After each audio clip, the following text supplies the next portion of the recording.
The words leave Victoria Ashford's mouth before her brain can stop them, sharp and desperate in the suffocating silence of her corner office at 2:13 in the morning. "Kiss me right now or you're fired." She stands beside her mahogany desk, barefoot on Persian carpet that costs more than most people's cars, her $60,000 Valentino suit jacket, discarded somewhere between the conference call with Tokyo and the bottle of Macallan she's been nursing for the past hour. Her dark hair has escaped its usually perfect chignon, wild strands framing a face that Forbes called ice sculpture beautiful in last month's cover story about America's youngest female billionaire CEO. The night janitor freezes halfway through emptying her trash bin. His hands, strong and calloused in cheap work gloves, grip the plastic liner as he slowly straightens to his full height. He's tall, maybe 6'2", with broad shoulders that fill out his gray maintenance uniform in a way Victoria's champagne-fogged brain registers as unfairly distracting. His dark eyes meet hers with something that makes her chest tighten uncomfortably. Not fear, not excitement, something worse, disappointment. "Ms. Ashford," he says quietly, his voice carrying the kind of gentle authority that shouldn't exist in a man who cleans toilets for minimum wage. "I think you've had a difficult night. I'm going to finish my work here and we can both forget this happened." He turns back to the trash can as if she hasn't just propositioned him, as if her words don't deserve a response, as if Victoria Ashford, who controls a $3.7 billion commercial real estate empire, who has made grown men weep in boardrooms, who can destroy careers with a single phone call, is somehow beneath his attention. The shock of his refusal hits her like cold water. If you're enjoying this story so far, don't forget to hit the like button and subscribe. Drop a comment telling me where in the world you're watching from. I love hearing from you. "Did you just..." Victoria's words stumble over her champagne-loosened tongue. "Did you just turn me down?" The janitor ties off the trash bag with practiced efficiency, his movements economical and sure. "I don't kiss people who are drunk and upset, ma'am, and I certainly don't kiss people who use their power to pressure me into it." His calm, matter-of-fact tone makes Victoria feel like she's standing in her underwear at a shareholder meeting. Heat floods her face, and for the first time in 15 years, Victoria Ashford experiences something foreign and terrible: shame. "I wasn't..." she starts, but the words tangle. Because she was. She absolutely was using her power. She was treating him exactly like Marcus had treated her earlier tonight, like a thing to be acquired or discarded, like human dignity was negotiable based on net worth. The janitor replaces the trash bag liner with movements so ordinary they feel like a rebuke. He's going to leave. He's going to walk out of her office, and she's going to be alone again in this glass tower with nothing but leather furniture and abstract art, and the crushing realization that she's become everything she once despised. "Wait," Victoria whispers, surprising herself. He pauses, one hand on his cleaning cart, patient in the way someone waits for traffic to clear before crossing the street. Not eager, not resentful, just present. "I'm sorry," she hears herself say, and the words feel rusty in her throat. I shouldn't have said that."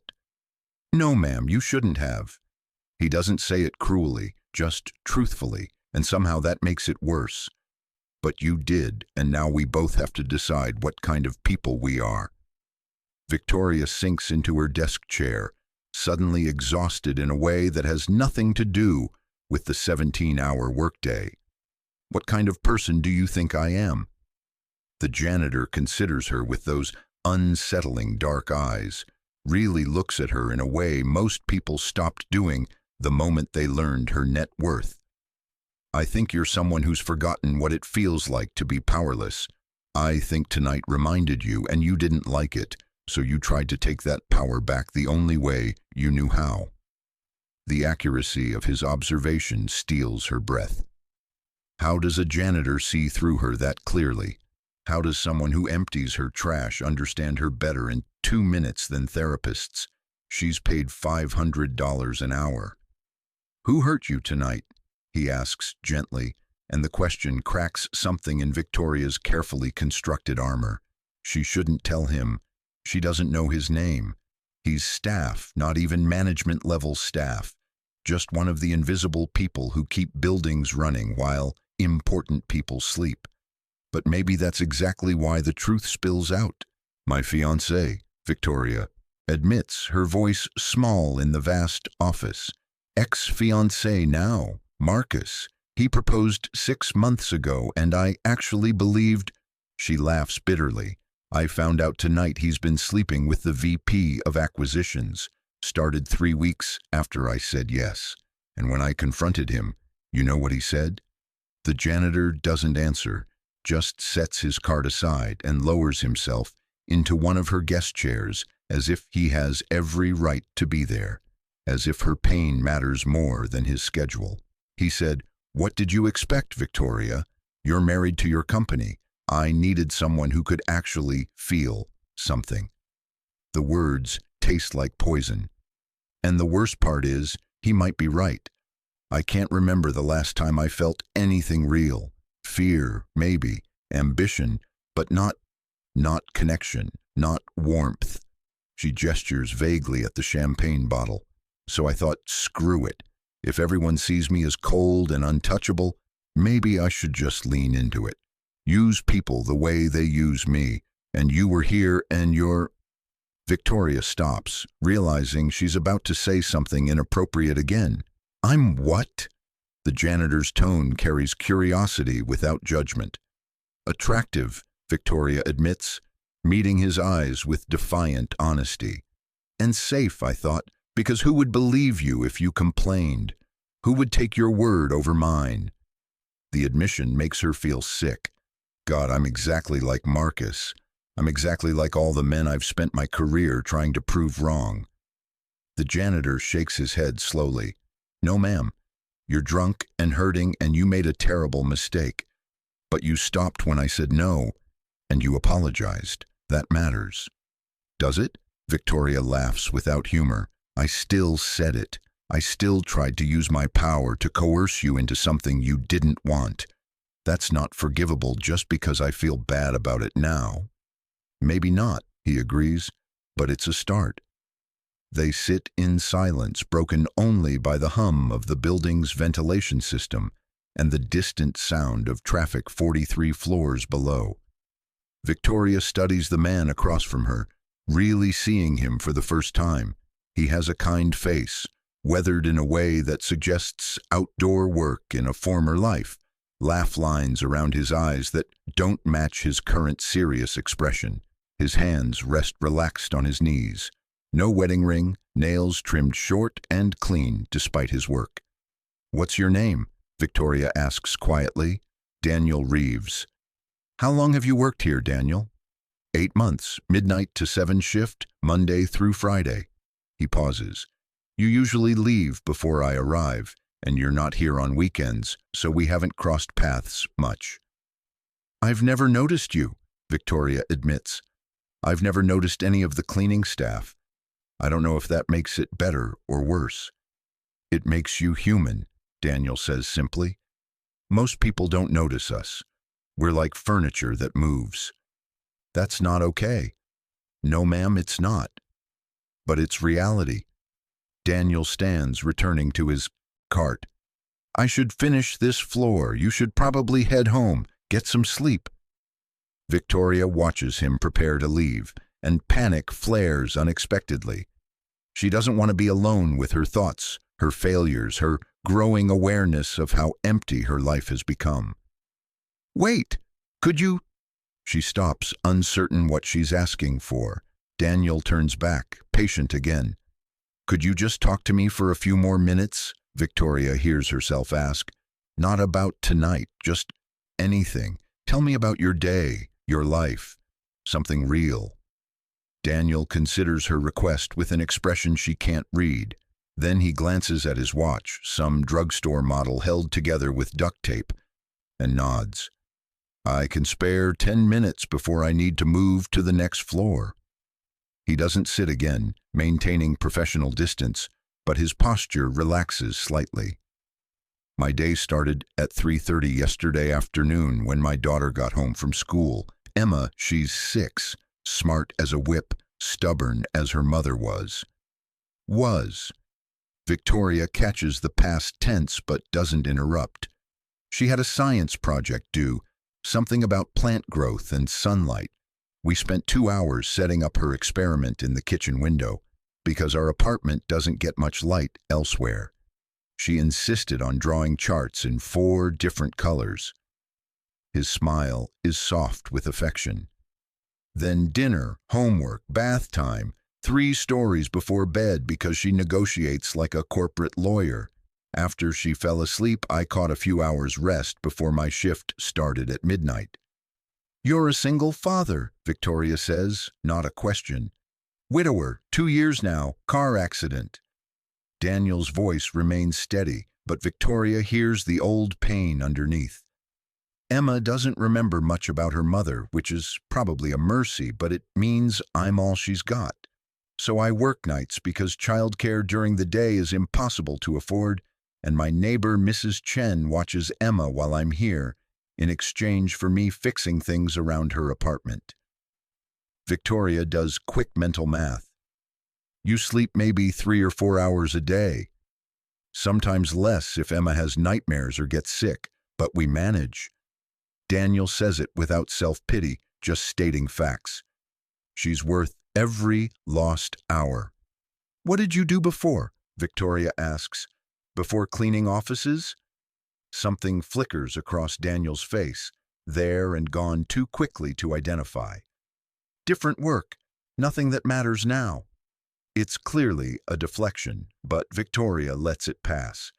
She has no right to demand his history after trying to coerce a kiss from him 20 minutes ago. "Does Emma know what you do for work?" Victoria asks instead. "She knows I help keep buildings clean and safe at night. She thinks I'm like a nighttime superhero, protecting offices from dust monsters." Daniel's smile returns. I haven't told her yet that superheroes probably don't spend an hour unclogging toilets on the 14th floor. The image makes Victoria laugh, a real sound that surprises her. With its unfamiliarity. "You're good at this." "At what?" "Making me feel less terrible about myself." Victoria stands steadier now despite the champagne and walks to her floor-to-ceiling windows overlooking the city. "I built all this, started with one property when I was 22 and turned it into an empire by 30. Everyone told me I was too young, too female, too aggressive. I proved them wrong through sheer force of will and refusing to show weakness." She presses her palm against the cold glass. "But somewhere along the way, I forgot why I was doing it. The deals became about winning, not building something meaningful. Relationships became strategic alliances instead of connections. I can tell you the market value of every property I own, but I can't remember the last time I had a conversation that mattered." "Like this one?" Daniel asks quietly. Victoria turns to find him watching her, with something that might be understanding. "Like this one," she confirms, "though I suspect you're only being kind because you think I might fire you if you're not." "You could fire me whether I'm kind or cruel," Daniel points out. "So I might as well choose kindness." That's a remarkably optimistic worldview for someone in your position. Position? Daniel's eyebrow arches. "You mean poor?" Victoria winces. "I mean someone without leverage, without power." "Ms. Ashford, I have plenty of power. I have the power to choose how I treat people regardless of what they can do for me. I have the power to teach my daughter that character matters more than wealth. I have the power to look at myself in the mirror every morning and know I'm doing my best with what I've got." Daniel picks up his cart handle. "That might not impress Wall Street, but it's enough for me." The simple dignity in his words makes Victoria feel like crying for the first time in years. When did she lose that? When did her worth become entirely dependent on quarterly earnings and board approval and beating competitors? "Daniel," she says as he turns toward the door, "thank you for tonight, for being—" She searches for the right word. "Decent when I didn't deserve it." Everyone deserves decency, ma'am, even drunk billionaires who make terrible mistakes. The corner of his mouth quirks. "Especially them, actually. You all need it most." He leaves before Victoria can respond, his cartwheels squeaking slightly as he pushes it into the hallway. The door closes with a soft click, and Victoria is alone again in her glass tower with the city lights spread below like scattered diamonds. But something has shifted. The loneliness feels different now, less like armor and more like a cage she's built for herself. Victoria walks to her desk and picks up her phone, scrolling to Marcus's number. Her thumb hovers over the delete button for a long moment before she presses it. Then she blocks his number, blocks his assistant's number, blocks the VP of acquisitions, whose name she can't bear to think about. It's not healing, but it's a start. She finds her shoes beneath her desk, slips them on, and collects her jacket from wherever she'd thrown it. The Macallan bottle goes in the trash, still half full. She's done self-medicating tonight. As Victoria rides the elevator down to the parking garage, she catches her reflection in the polished steel doors. Her makeup is smudged, her hair is a disaster, and she looks like she's been crying even though she hasn't. She looks, for once, human. Her driver is waiting by the black Mercedes, looking unsurprised despite the late hour. She pays him enough that he never questions her schedule. "Home, Ms. Ashford?" he asks. Victoria nods, sliding into the back seat. As the car pulls out of the garage into the empty city streets, she finds herself thinking about Daniel Reeves, single father and night janitor, who somehow has his life figured out better than she does with all her billions. She thinks about a 6-year-old girl named Emma who believes her father is a superhero fighting dust monsters. She thinks about someone choosing kindness when cruelty would be easier. She thinks about looking at yourself in the mirror and seeing someone you respect. By the time the Mercedes pulls up to her penthouse building, Victoria has made a decision. She doesn't know exactly what it looks like yet, but she knows one thing with absolute certainty. She needs to see Daniel Reeves again. Not because she wants to kiss him, though she's honest enough to admit the attraction is there, complicated and inconvenient as it is, but because something about their conversation cracked open a door in her chest that's been locked for years, and she's terrified. If she doesn't walk through it now, she'll seal it shut forever. Tomorrow night, Victoria decides as she steps into her private elevator. Tomorrow night, she'll return to the office. She'll find Daniel Reeves, and she'll figure out what it means to be the kind of person who deserves the kindness of someone who has every reason to hate her. The question is whether she has the courage to actually change, or if she'll retreat back into the familiar armor of power and isolation. By the time she reaches her penthouse, the champagne fog has cleared enough for Victoria to feel the full weight of her shame. She stands in her marble-floored living room, surrounded by furniture featured in Architectural Digest, and realizes she doesn't know a single one of her neighbors' names. She has everything money can buy and nothing that matters. Victoria Ashford, youngest female billionaire CEO in America, falls asleep fully clothed on top of her $1,000 silk duvet, dreaming of dust monsters and 6-year-old girls who still believe in nighttime superheroes. Victoria doesn't return to the office the next night, or the night after that. For 3 days, she sits in board meetings and conference calls, her mind drifting to a conversation with a janitor that lasted maybe 20 minutes, but somehow rearranged her entire understanding of herself. She catches herself thinking about Daniel Reeves at the most inconvenient moments, while reviewing acquisition proposals during a video interview with Bloomberg, in the middle of approving a $70 million deal. She thinks about the way he set boundaries without cruelty, the way he chose kindness when he had every right to walk away, the way he spoke about his daughter with such uncomplicated love that it made Victoria's chest ache with something she doesn't have a name for. On Thursday afternoon, her assistant Rebecca knocks on her office door with an expression Victoria has learned to recognize as concern disguised as professionalism. "Ms. Ashford, you've been distracted all week," Rebecca says carefully. She's been with Victoria for 6 years, long enough to risk honesty. "The Tokyo investors noticed during this morning's call. Is everything all right?" Victoria considers lying. She's excellent at lying, has built an empire partially on strategic misdirection and carefully controlled information, but something about the past few days has made dishonesty feel exhausting. "I did something terrible," Victoria admits, surprising both of them. "And now I don't know how to fix it." Rebecca sits without being invited, another privilege earned through years of loyalty. "Does this have anything to do with Marcus?" "It started with Marcus." Victoria turns her chair to face the windows, unable to meet Rebecca's eyes. "But it ended with me becoming exactly the kind of person I've always despised. Someone who uses power to take what they want from people who can't fight back." "That doesn't sound like you." "Doesn't it?" Victoria laughs bitterly. "How many times have I threatened to fire people this year? How many assistants have I reduced to tears because they brought me the wrong coffee?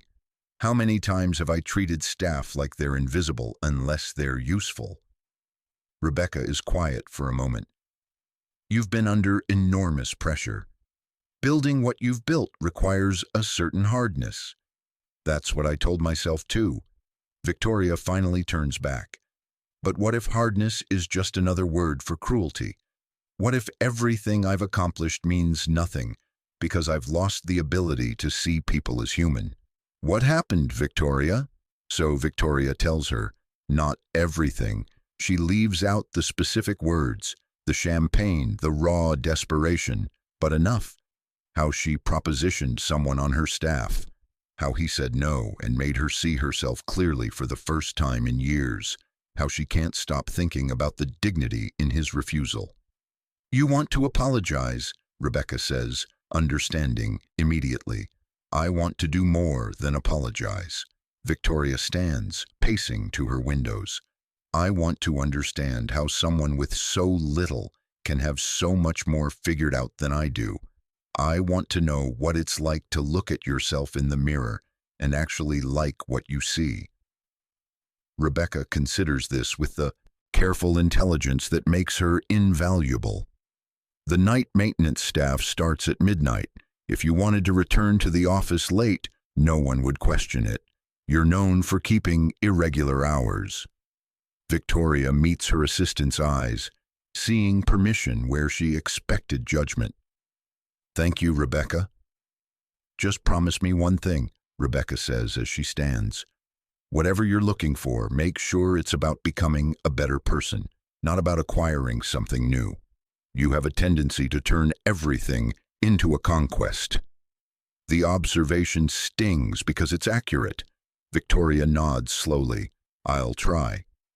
That night, Victoria returns to her office at 11:55, her heart hammering with anxiety she hasn't felt since her first major deal at 23. She's dressed down, designer jeans and a cashmere sweater instead of her usual power suits, but she knows she still looks expensive.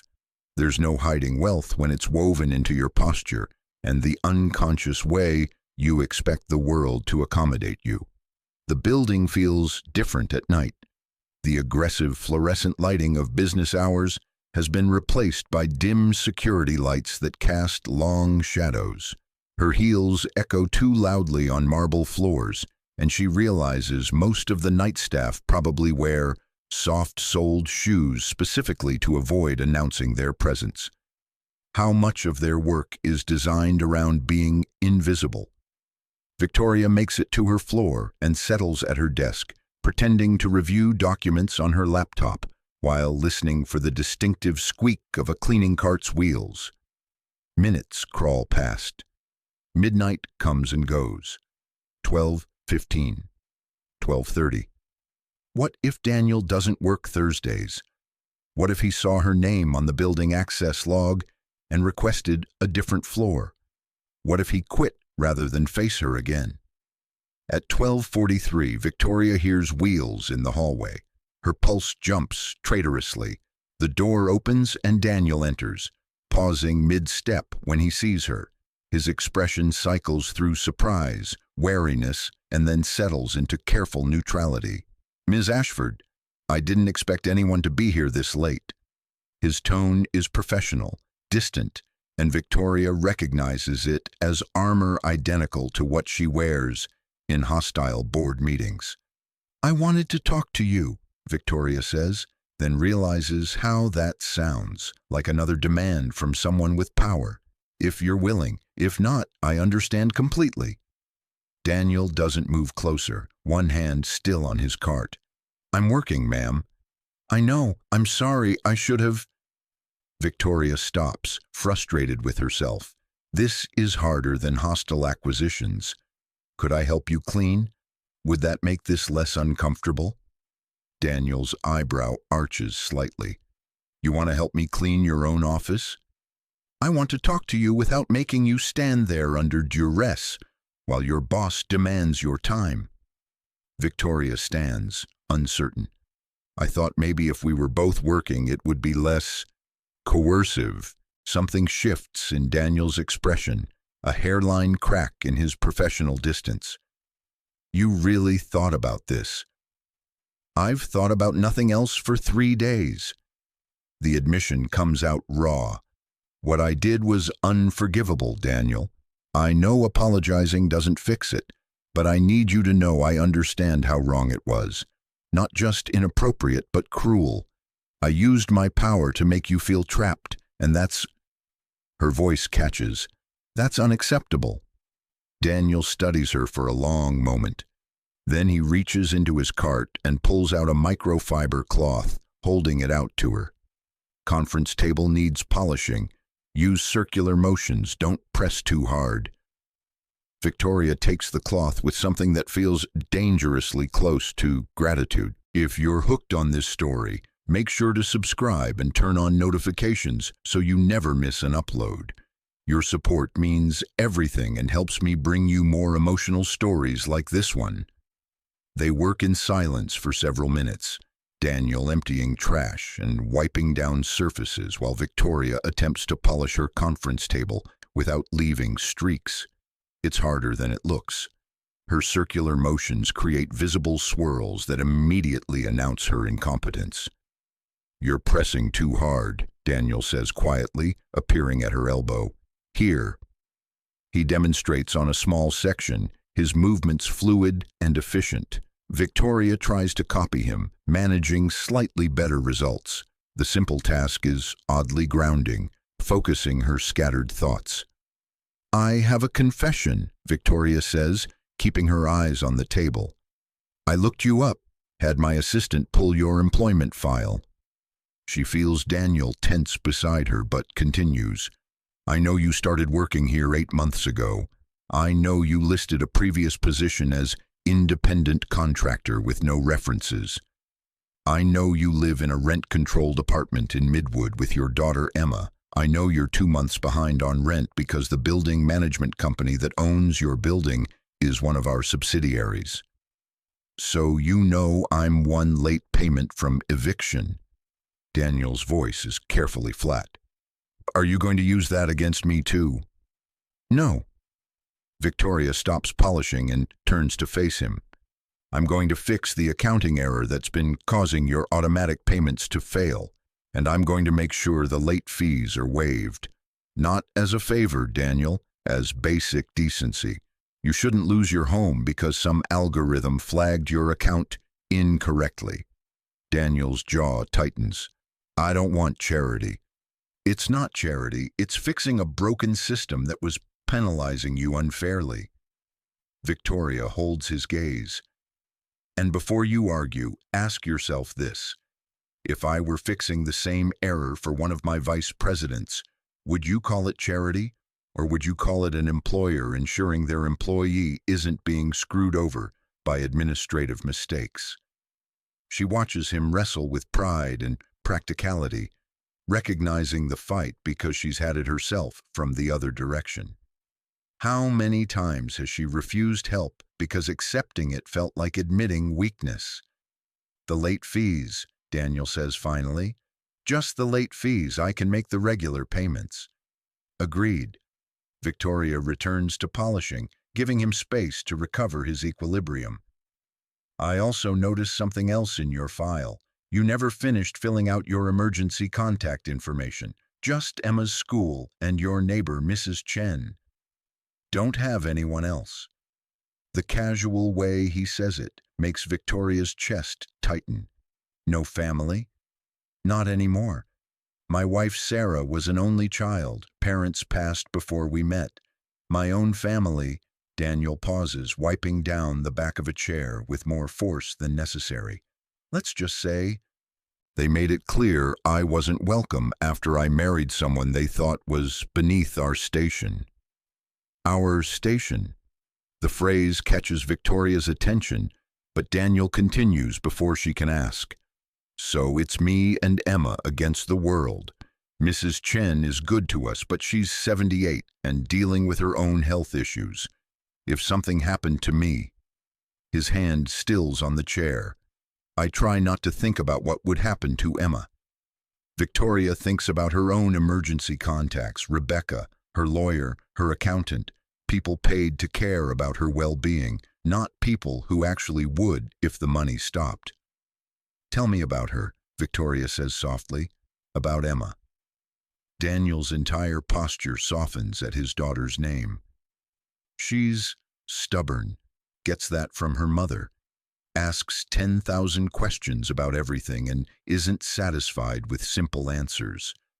Last week, she wanted to know why the sky is blue, and when I gave her the standard explanation about light waves, she asked why light has waves in the first place and whether sound waves and light waves are friends. Victoria finds herself smiling. What did you tell her? That I didn't know, but we could look it up together. Spent 2 hours on the library computers reading about electromagnetic radiation and acoustic physics. Daniel shakes his head with fond exasperation. She's 6 years old and she's already smarter than me. She sounds extraordinary. She is.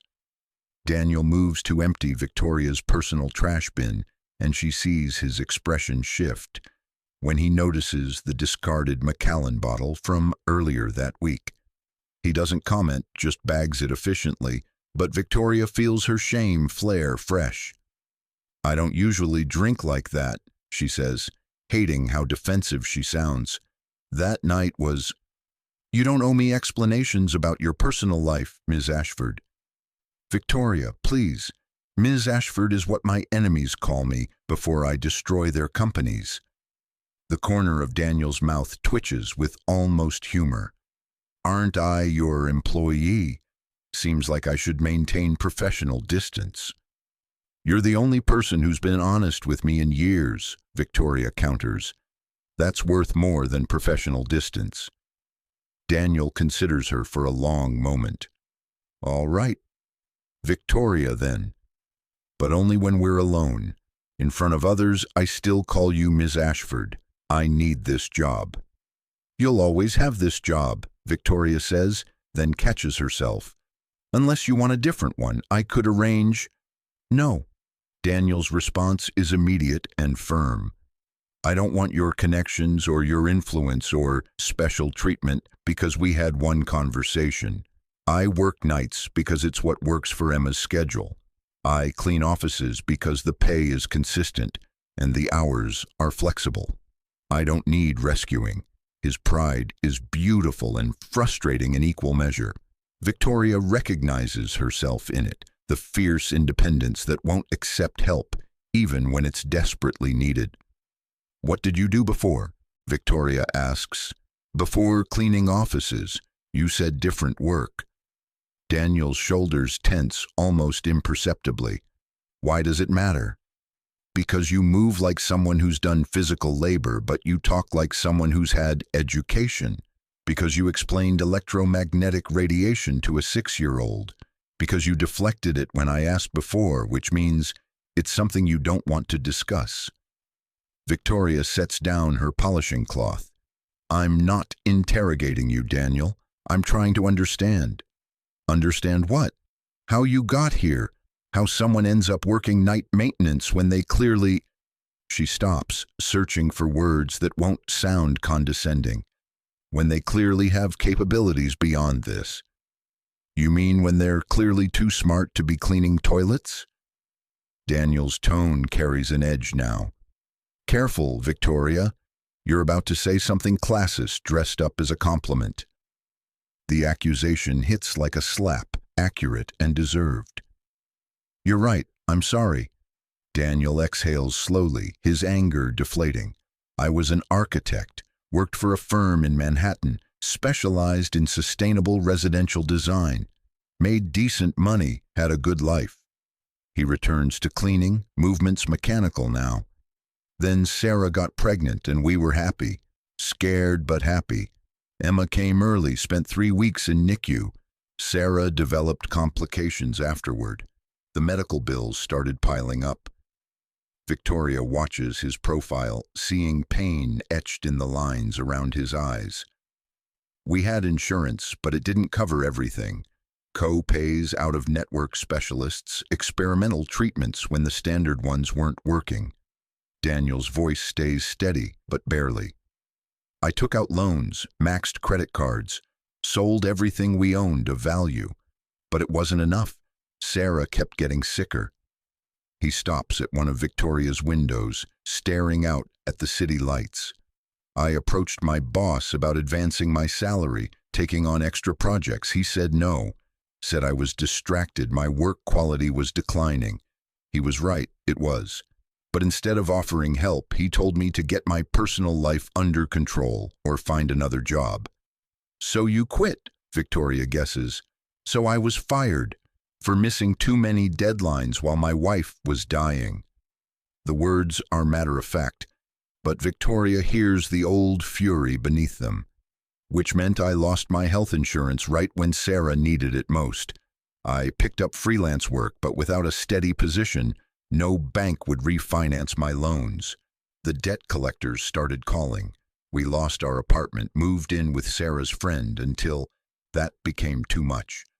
Daniel turns back to face Victoria, his expression unreadable.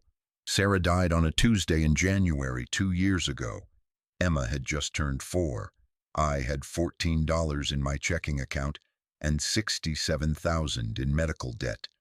The funeral cost $8,000, which I didn't have, so they cremated her at the county facility. Emma doesn't have a grave to visit." The raw honesty of it steals Victoria's breath. She thinks about her own problems, Marcus's betrayal, the pressure of board meetings, the exhaustion of maintaining her empire. Compared to what Daniel has survived, her struggles feel small and self-indulgent. "I'm sorry," Victoria says, knowing the words are inadequate. "That's unconscionable. The system failed you at every level." "The system works exactly as designed," Daniel corrects quietly. "It's just not designed for people like me. It's designed for people like you who can afford the best care, the best lawyers, the best everything. The rest of us just try to survive in the gaps." Victoria wants to argue, but she can't. He's absolutely right. "After Sarah died, I had to make choices," Daniel continues.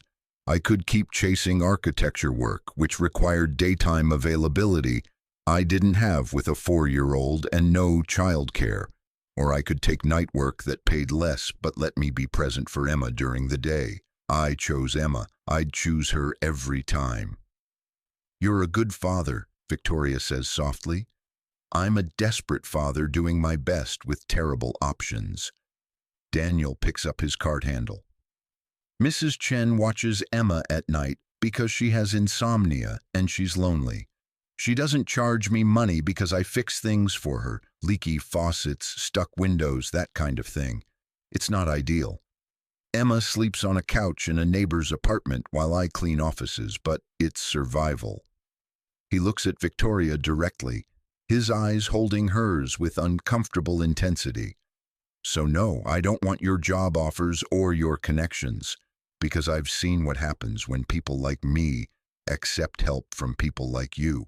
It comes with strings, it comes with expectations, and when we inevitably fail to meet those expectations, the help disappears and we're left worse off than before. The accusation hurts because Victoria recognizes the truth in it. How many times has she offered assistance with hidden conditions? How many acts of apparent generosity were actually investments she expected returns on? What if there were no strings? Victoria asks. What if I just wanted to help because it's the right thing to do? Then you'd be the first billionaire in history with purely altruistic motives. Daniel's smile is sad. I'm not trying to be cruel, Victoria. I'm trying to be realistic. People with your kind of money don't give without expecting something back. It's not even personal, it's just how that world works. Victoria opens her mouth to argue, then closes it, because he's not wrong.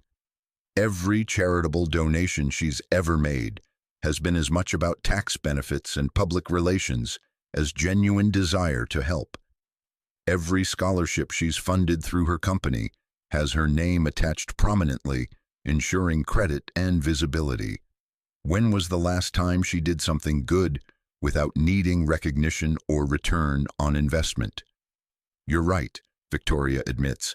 I've spent my entire adult life treating generosity as a business strategy, but I want to be different. I want to be better than that. Why? Daniel asks simply. What changed?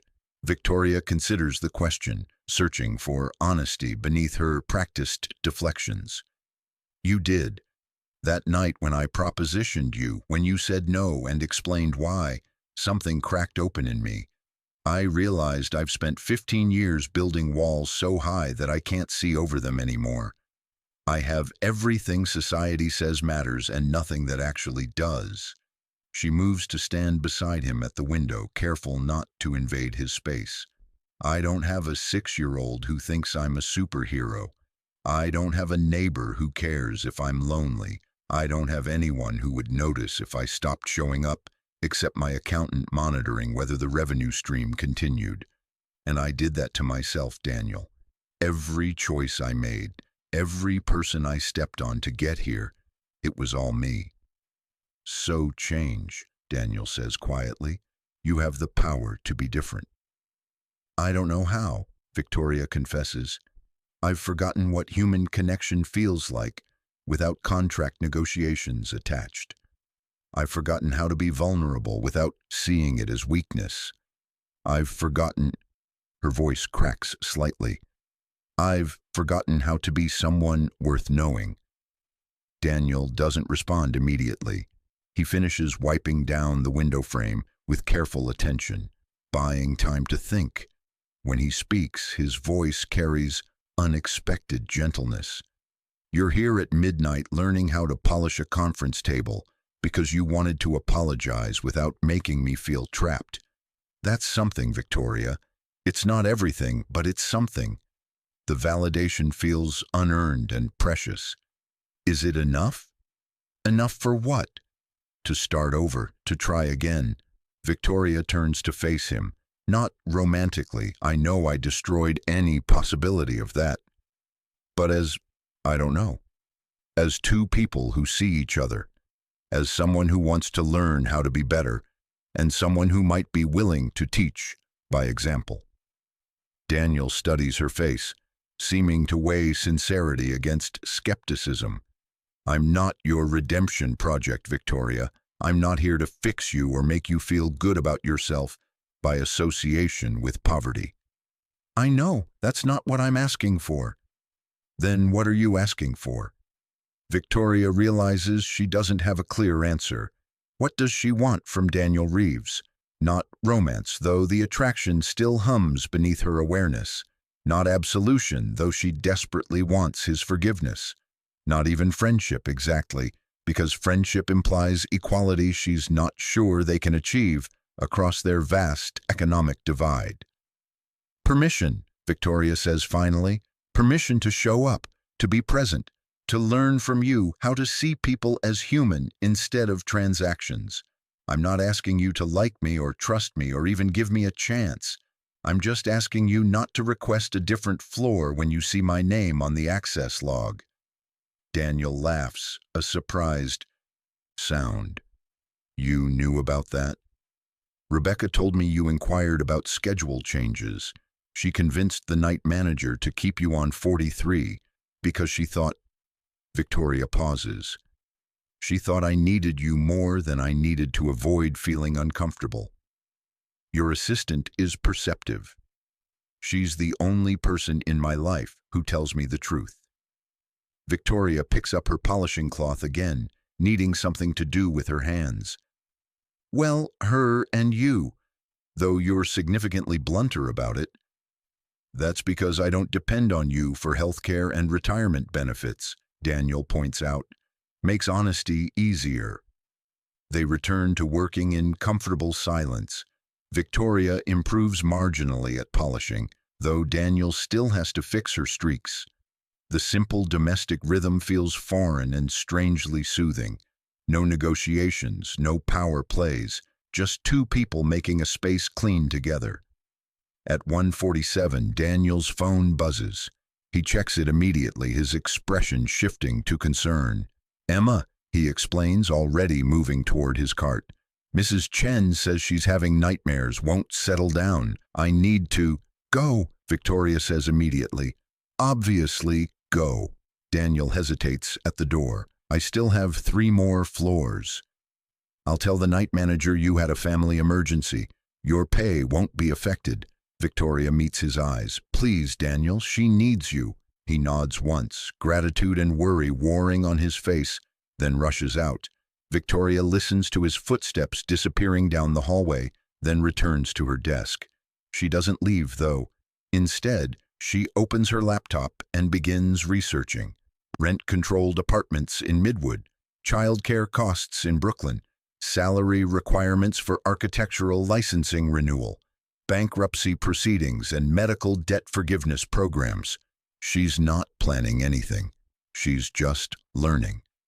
Understanding the world, Daniel navigates every day. By the time she finally heads home at 4 in the morning, Victoria has filled a notebook with information and questions. She's also made 3 phone calls to lawyers who specialize in medical debt relief, leaving messages for callbacks. Not to interfere, just to understand what's possible, just to learn. Rebecca finds her asleep at her desk at 8:30 the next morning, the notebook open to a page that reads, How do you help without rescuing? How do you support without controlling? Rebecca covers her with a spare blazer and lets her sleep for 2 more hours before gently waking her for the 10 o'clock board meeting. Did you find what you were looking for? Rebecca asks quietly. Victoria thinks about Daniel rushing home to comfort his daughter, about the quiet dignity in admitting he needs help but refusing to beg for it, about the courage it takes to build a life from ruins with nothing but love and determination. I found a better question, Victoria answers, not what I'm looking for, but who I want to become. Rebecca smiles and hands her coffee. That's a good start, Ms. Ashford. For the first time in years, Victoria agrees. The crisis arrives 3 weeks later on a Tuesday morning in the form of a phone call Victoria should never have received. She's in a breakfast meeting with her senior vice presidents when her personal line rings, the number only 5 people have. Victoria glances at the screen and freezes. Daniel's name appears. The contact she added weeks ago with his reluctant permission for emergencies only. He's never called before. "Excuse me," Victoria says abruptly, standing and walking out of the conference room, despite confused looks from her team. Her heart pounds as she answers. "Daniel, what's wrong?" His voice sounds hollowed out, scraped raw. "I need help. I know I told you I didn't want—" He breaks off, and Victoria hears something that terrifies her. Daniel Reeves, who faced his wife's death and financial ruin with quiet strength, is crying. "Where are you?" Victoria demands, already grabbing her coat from her office. "Brooklyn Methodist Hospital. Emma collapsed at school. They think it's her heart." His voice cracks completely. "They're saying she needs surgery immediately, but our insurance—" "Victoria, I don't have insurance that covers this. The school's emergency coverage only handles basic care, and the hospital is saying I need to arrange payment before they'll schedule the operation." Victoria's blood turns to ice. "They're refusing to treat a 6-year-old because of payment?" "Not refusing exactly. They'll stabilize her, keep her comfortable, but the surgery she needs, specialized pediatric cardiology, open heart procedure, they won't schedule it without financial guarantees. I've been on the phone for 2 hours trying to find programs, assistance, anything." Daniel's desperation bleeds through every word. "I can't lose her, Victoria. I can't lose Emma, too. She's all I have left." "I'm coming right now," Victoria says, already moving. "Don't sign anything. Don't agree to anything. I'll be there in 20 minutes. She hangs up and nearly collides with Rebecca in the hallway. "Cancel everything today. Everything. I don't care who's waiting or what deals are pending." "Victoria, what?" "Daniel's daughter needs emergency heart surgery and the hospital is playing financial games while a child's life hangs in the balance." Victoria's voice shakes with fury. "Call my lawyer. Tell him I need to understand hospital billing practices and patient rights immediately. Then call Dr. Morrison at Mount Sinai. She owes me a favor. Tell her I need the best pediatric cardiac surgeon in New York, ready to consult within the hour." Rebecca's eyes widen, but she's already pulling out her phone. "Done. Go." Victoria makes it to Brooklyn Methodist in 18 minutes, arriving breathless at the pediatric ward, where a nurse directs her to a small consultation room. Daniel sits hunched in a plastic chair, his head in his hands, still wearing his maintenance uniform from the night shift he must have worked before Emma's school called. He looks up when Victoria enters, his eyes red-rimmed and devastated. "You came," he says, sounding surprised despite having called her. "Of course I came." Victoria sits beside him, close enough to offer comfort but careful not to invade his space. "Tell me everything." The story spills out in fragments. Emma had complained about chest pain for weeks, but Daniel thought it was anxiety or growing pains. This morning she collapsed during recess. The school nurse called an ambulance. Tests revealed a congenital heart defect that had been undiagnosed since birth, now reaching critical status. Without surgery within the next 48 hours, Emma could suffer catastrophic heart failure. "The surgery costs $230,000, Daniel says numbly. "The hospital finance department offered me a payment plan that would take me 40 years to pay off, assuming I make every single payment on time. Or I can try to get her on emergency Medicaid, but that process takes weeks, and Emma doesn't have weeks." Victoria's jaw tightens. "This is unconscionable. This is America," Daniel corrects bitterly. "This is what happens to people like me when our children get sick. I already destroyed my entire life trying to save Sarah. Now I'm supposed to choose between bankrupting myself again or watching my daughter die." "No."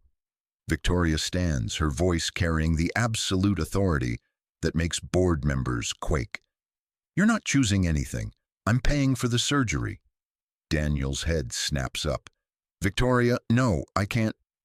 "This isn't negotiable, Daniel. Your daughter needs surgery. I have money I'll never spend in 3 lifetimes sitting in accounts earning interest. The math is simple. The math is, I'll never be able to pay you back. Daniel stands too, desperation and pride warring in his expression. $200,000, Victoria. I'd be in debt to you for the rest of my life. I'd be... He stops, but she knows what he's not saying. He'd be owned by her. Exactly what he feared when he refused her help before. Then don't pay me back, Victoria says firmly. Consider it a gift, an investment in a child's life because it's the right thing to do. People don't just give away that kind of money without expecting something. Daniel's voice rises with panic that has nothing to do with money and everything to do with power. I've spent 3 weeks learning to trust you, Victoria, learning to believe you actually see me as human instead of a project. But this puts me right back in the position I've been trying to avoid. Powerless, dependent, grateful in a way that makes me hate myself. The raw honesty of it hits Victoria like a physical blow. She's trying to help, but he's right. Even generosity from someone with her resources creates an imbalance that feels like chains. What do you want me to do? Victoria asks quietly. Watch your daughter die to preserve your pride? Daniel flinches like she's slapped him. That's not fair. None of this is fair. Victoria's control breaks. Your wife dying wasn't fair. Losing your career because you tried to save her wasn't fair. Having to choose between being present for your daughter and making enough money to keep her housed isn't fair. And a hospital refusing to schedule surgery for a 6-year-old because you can't provide financial guarantees definitely isn't fair. But this is the world we live in, Daniel, and right now I have the power to fix one piece of this broken system, so let me. They stare at each other across 3 feet of antiseptic-scented air, 2 people trying to find a way through an impossible situation where pride and pragmatism are incompatible. Why? Daniel asks finally. Why does this matter so much to you? Victoria sinks back into her chair, exhausted. Because 3 weeks ago, I was ready to use my power to coerce a kiss from someone who couldn't safely refuse me. Because I've spent my entire adult life treating people as transactions and acquisitions. Because I'm trying desperately to become someone different, and maybe, her voice cracks, maybe if I can help Emma, if I can use all this money and power to actually save a life instead of just accumulating more wealth, then I'm not completely worthless as a human being. The confession hangs between them, raw and exposed. This isn't about redemption, Daniel says slowly, understanding dawning. You're not trying to save me or Emma to feel good about yourself. You're trying to save yourself by finally using your power the way it should be used. Maybe both, Victoria admits. But does the motivation matter if Emma gets the surgery she needs? Daniel closes his eyes and Victoria watches him wrestle with everything he believes about independence and pride and accepting help from people who have crushed people like him before. When he opens his eyes again, they're wet with tears he refuses to let fall. If I accept this, if I let you pay for Emma's surgery, I need you to promise me something. Anything. Don't hold it over me. Don't expect gratitude or loyalty or anything beyond basic human decency. Don't use this to make me feel like I owe you my life. Daniel's voice shakes but stays firm. And don't expect me to stop seeing you clearly just because you've done something good. Rich people who help the poor once don't automatically become saints. The boundaries are harsh, but Victoria recognizes them as necessary protection. Daniel is letting her in while simultaneously building walls to keep himself safe from exploitation. She can respect that. She needs to respect that. I promise, Victoria says. This is a gift with no strings. You owe me nothing, not gratitude, not loyalty, not your trust unless you choose to give it freely. Daniel nods slowly, then extends his hand. Then thank you. For Emma. Just for Emma. Victoria shakes his hand, feeling the calluses and strength in his grip. Let me make some calls. What happens next is a masterclass in how wealth opens doors that remain locked for everyone else. Within 45 minutes, Victoria has arranged for Dr. Sarah Chen, the best pediatric cardiac surgeon in New York, to review Emma's case. Within 2 hours, Dr. Chen has confirmed the diagnosis and scheduled surgery for the following morning at Mount Sinai, a hospital with better outcomes for pediatric cardiology than Brooklyn Methodist. Victoria watches Daniel process this with mixed emotions: relief that Emma will get the best possible care, resentment that it only happened because Victoria made phone calls he could never make, gratitude he doesn't want to feel towards someone whose help only underscores how broken the system is for everyone who doesn't have a billionaire's phone number. "I want to see her," Daniel says when arrangements are finalized. "Can you—" He stops, pride warring with need. "Would you come with me? I don't want to face this alone." The vulnerability in the request breaks something open in Victoria's chest. "Of course."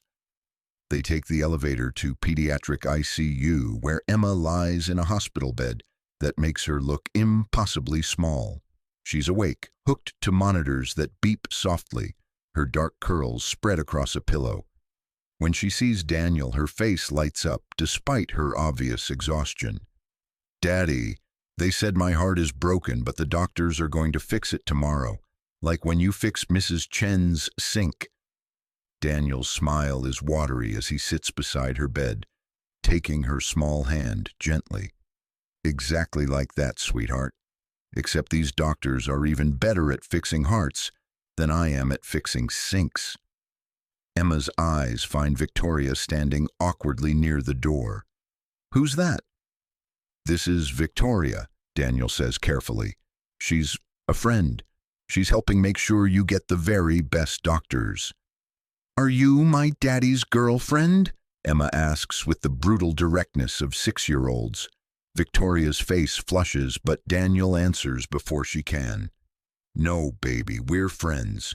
Victoria is just a very kind person who's helping our family."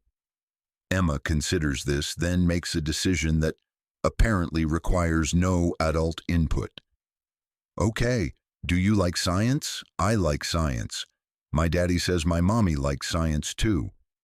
Victoria finds herself sitting on the other side of Emma's bed, listening to a 6-year-old explain her theories about whether clouds are alive and why the sky isn't actually blue but just looks blue because of scattering light. Emma is brilliant and funny and so full of life despite her failing heart that Victoria feels something crack open in her chest that's been frozen for years. This is what Daniel fights for every single day, this spark of curiosity and joy and endless questions about the world. This is worth more than every dollar Victoria has ever made. When Emma finally falls asleep an hour later, Victoria and Daniel step into the hallway. He leans against the wall, looking more exhausted than she's ever seen him. "Thank you," he says quietly, "for all of this. I know I made it difficult." "You set boundaries," Victoria interrupts. "That's not difficult, that's healthy." "I'm terrified," Daniel admits. "Of the surgery, obviously, but also of what happens after. How I navigate having accepted this kind of help from you. How can I maintain any sense of autonomy when you've literally saved my daughter's life?" Victoria considers her response carefully. "What if we make a deal?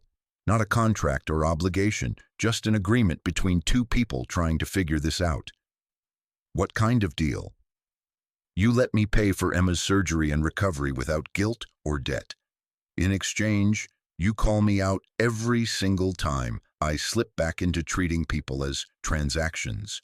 You keep being honest with me about when I'm being condescending or controlling or using my wealth as a weapon.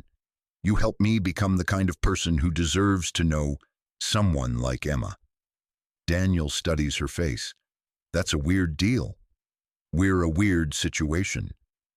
Victoria manages a small smile. "But I think we're also maybe becoming something like actual friends. if you're willing to take that risk. Friends, Daniel repeats, testing the word. Friends who met because you sexually harassed me and I called you out.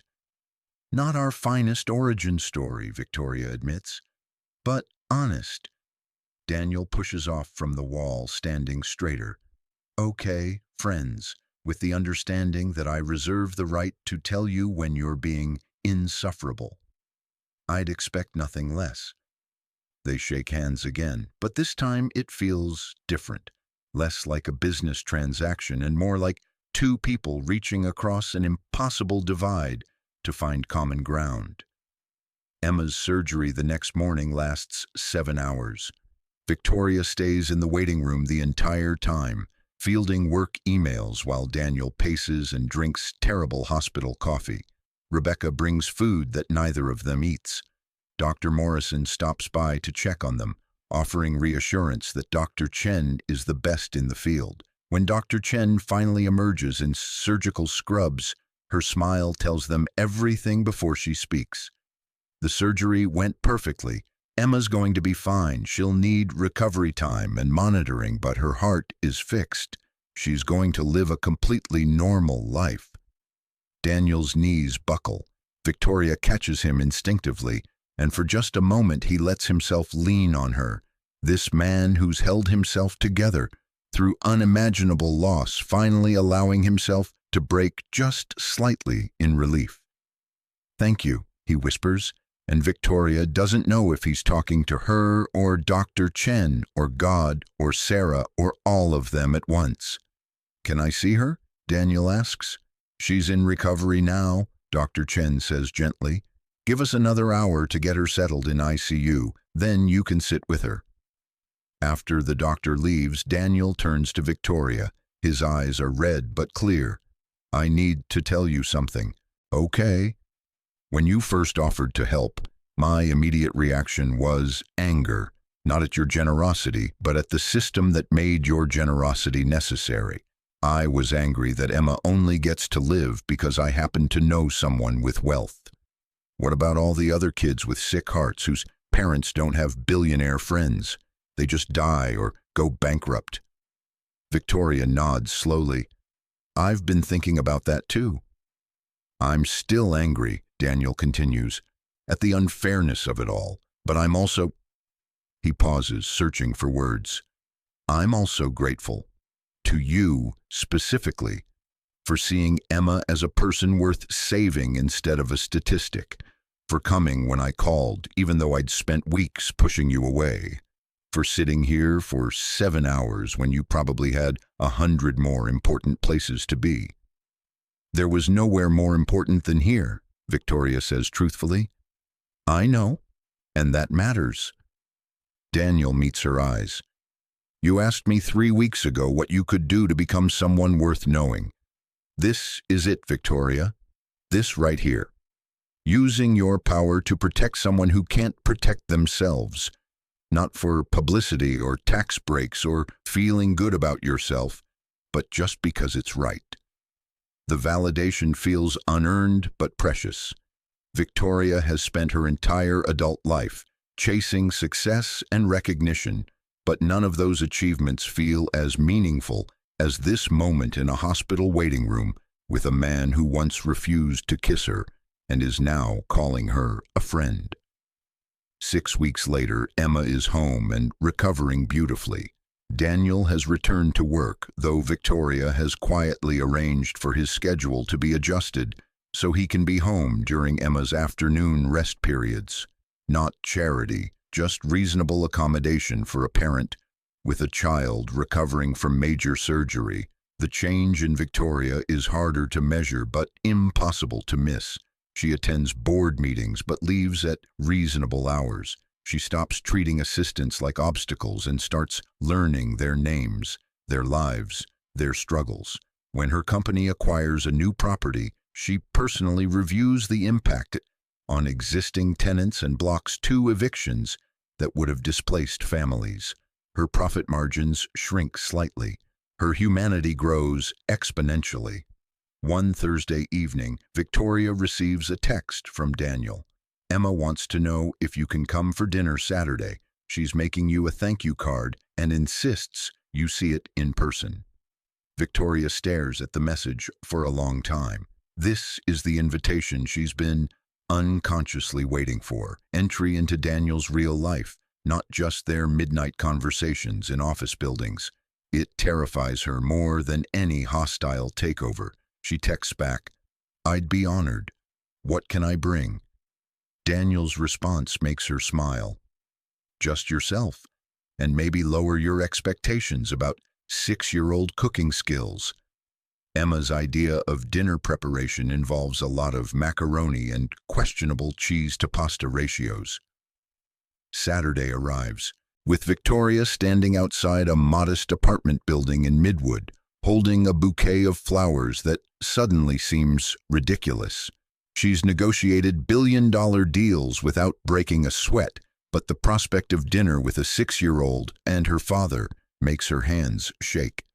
Daniel opens the door in jeans and a worn sweater, looking more relaxed than she's ever seen him. "You found it. Come in." The apartment is small but clean, filled with Emma's artwork on the walls and library books stacked on every surface. It smells like something burning, and Daniel grimaces. Emma's experimental garlic bread may have been too experimental. We're calling it charcoal bread now and ordering pizza. Emma appears from the kitchen, wearing a too large apron and a proud expression. "Victoria, I made you bread. Daddy says it's crispy, but I think it's crunchy in a good way." Victoria accepts a piece of undeniably burnt bread with appropriate gravity. "It looks perfect. Thank you, Emma." Dinner is chaos and laughter, and Emma's endless questions about whether Victoria has ever met a real princess, and why adults drink coffee if it tastes bad, and whether she thinks unicorns are scientifically possible if you genetically modified horses. Daniel watches his daughter charm Victoria with barely concealed amusement. After Emma goes to bed, a process involving 3 stories, 2 glasses of water, and one very detailed negotiation about whether stuffed animals count as people for purposes of maximum bedroom occupancy. Daniel and Victoria sit on the small balcony overlooking the street. "She likes you," Daniel says quietly. "I like her," Victoria admits. "She's extraordinary." "She is." Daniel turns to look at Victoria directly.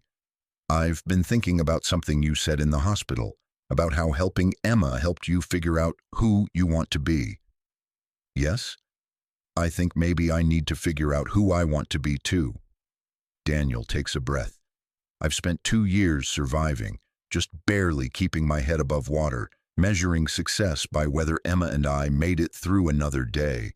But watching you change these past few weeks, watching you actually use your resources to make things better instead of just accumulating more, it's made me realize I gave up on myself when Sarah died." "You've been caring for your daughter," Victoria protests. "That's not giving up." "It's not enough, though," Daniel says. "Emma deserves a father who's building something, not just surviving. She deserves to see me pursue dreams instead of just paying rent." He pauses. "I've been thinking about going back to architecture, not jumping in immediately, but taking night classes to get my license renewed, slowly building back toward the career I loved." "Daniel, that's wonderful," Victoria says, meaning it. "It's terrifying," he corrects. "It means asking Mrs. Chen to watch Emma more hours.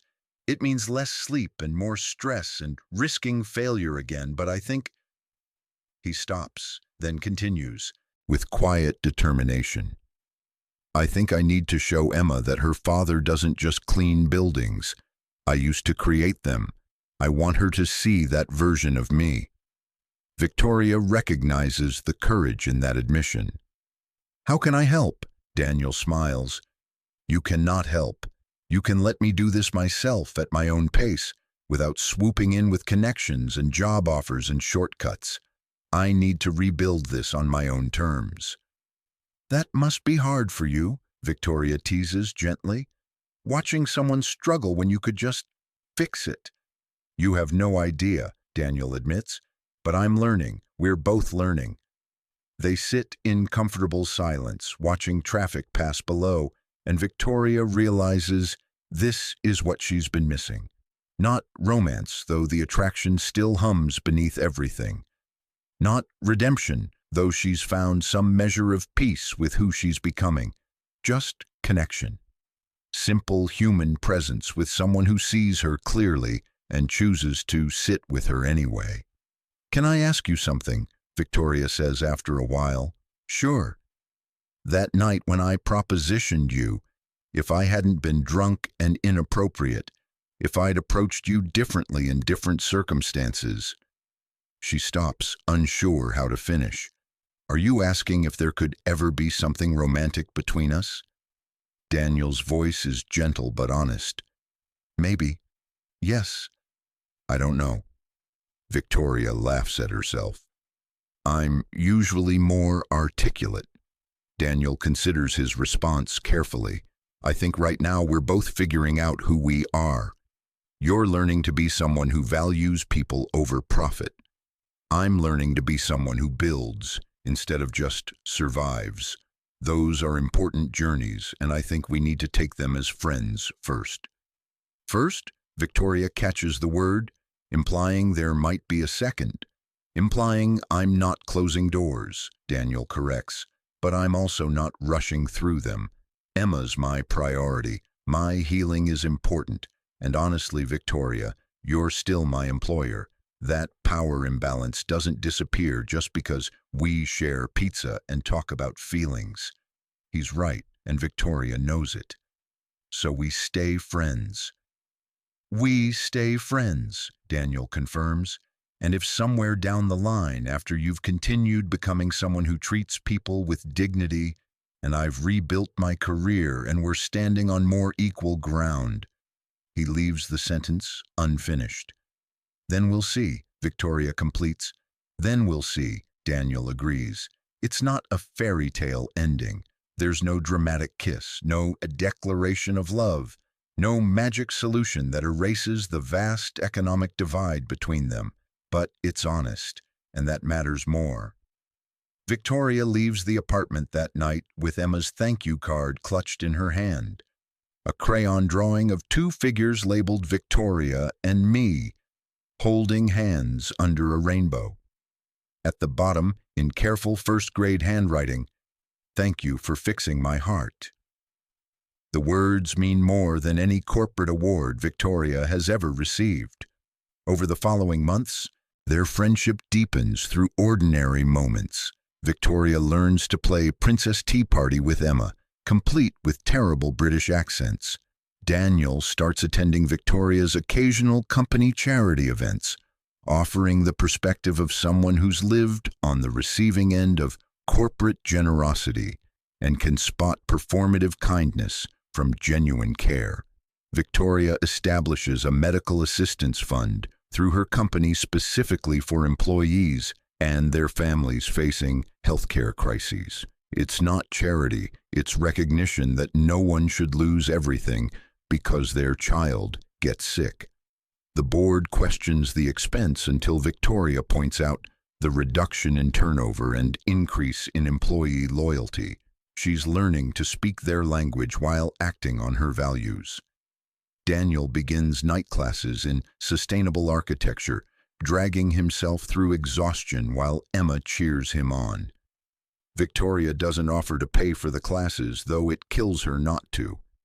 She respects his need to do this himself, but she does occasionally show up with coffee and quiet company during his late-night study sessions in the building's maintenance break room. They're building something neither expected, a friendship across impossible divides, grounded in mutual respect and honest about the imbalances that will probably always exist between them. And if sometimes Victoria catches herself noticing the way Daniel's eyes crinkle when he laughs, or if Daniel finds his gaze lingering on Victoria's smile when she's playing with Emma, they don't mention it. There's time for those questions later, after more healing, after more growth, after they've both become the people they're working toward being. For now, there's just this. Two people who met at their worst and chose to help each other become their best. A billionaire learning humanity from a janitor. A janitor rediscovering dreams with support from an unexpected friend. It's not a fairy tale. It's something better. It's real. Thank you so much for watching until the end.